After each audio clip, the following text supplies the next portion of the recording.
It seems pretty likely to me that by the time the 10-year-old kids that I teach reach the workforce, pretty much all cognitive labour will have been displaced by AI.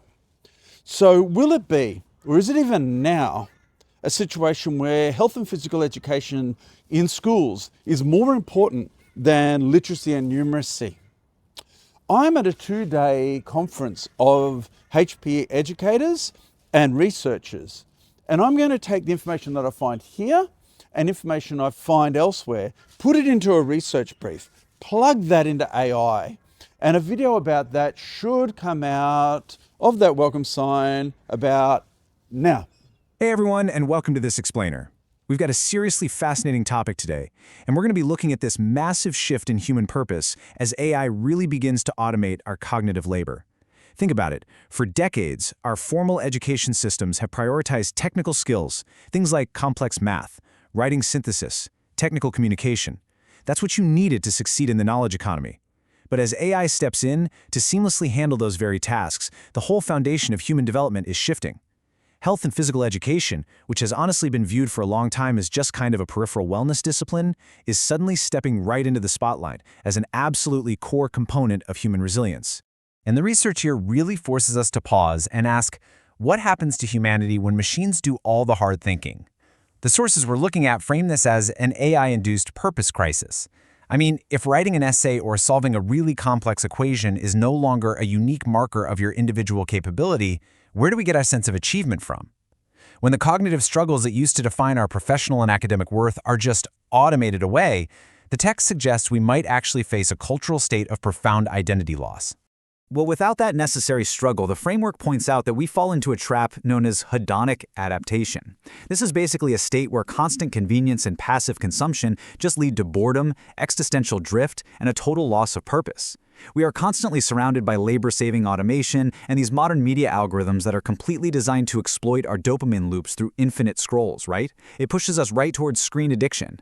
The research is telling us that we are biologically wired to overcome obstacles. So when our environment becomes completely frictionless, our mental health can actually start to degrade.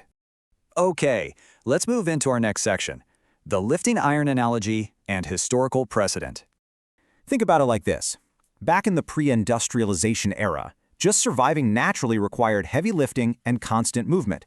But then, the 19th century Industrial Revolution happened. Automated machinery suddenly replaced all that manual labor, and urban workers found themselves completely desk-bound. Because of this massive sudden deficit in physical exertion, physical educators during the post-industrial era, people like Friedrich Ludwig Jahn, had to literally invent structured gymnastics and outdoor movement systems. They created deliberate exercise because daily life just didn't naturally provide it anymore. Now fast forward to the 21st century AI era, and the sources note we are seeing the exact same phenomenon, but this time, it's our cognitive labor being automated. Just as the loss of physical labor demanded structured gymnastics, the loss of cognitive struggle demands deliberate physical and psychological friction. The source uses a really tangible lifting iron analogy here that just hits the nail on the head. Before industrialization, literally no one lifted weights for exercise because just surviving demanded heavy lifting.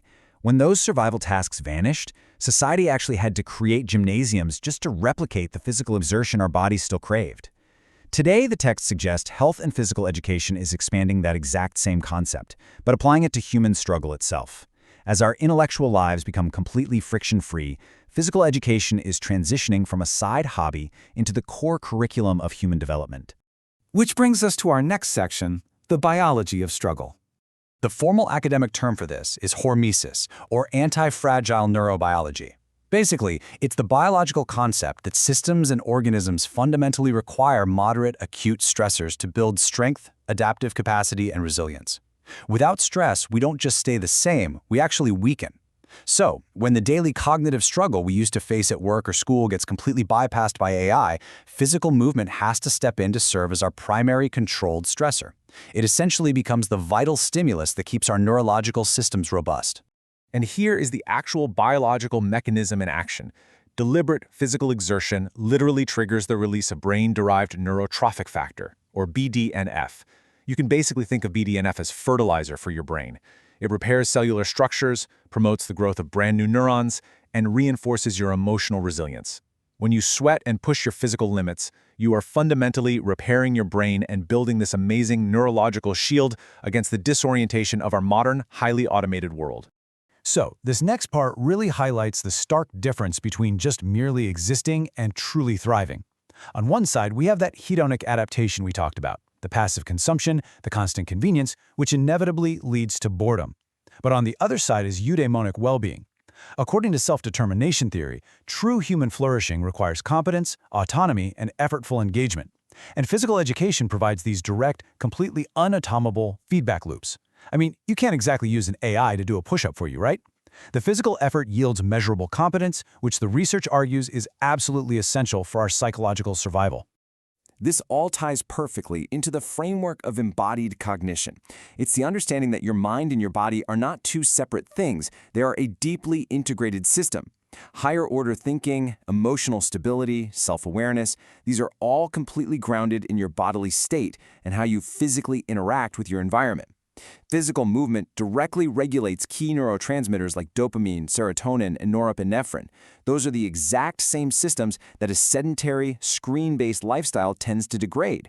So moving your body is presented as the ultimate countermeasure to screen-induced attention fragmentation. Now we have to look at the other side of the coin in our next section, addressing the blind spots. We need to objectively look at three major debate points the sources bring up, because it's not totally simple.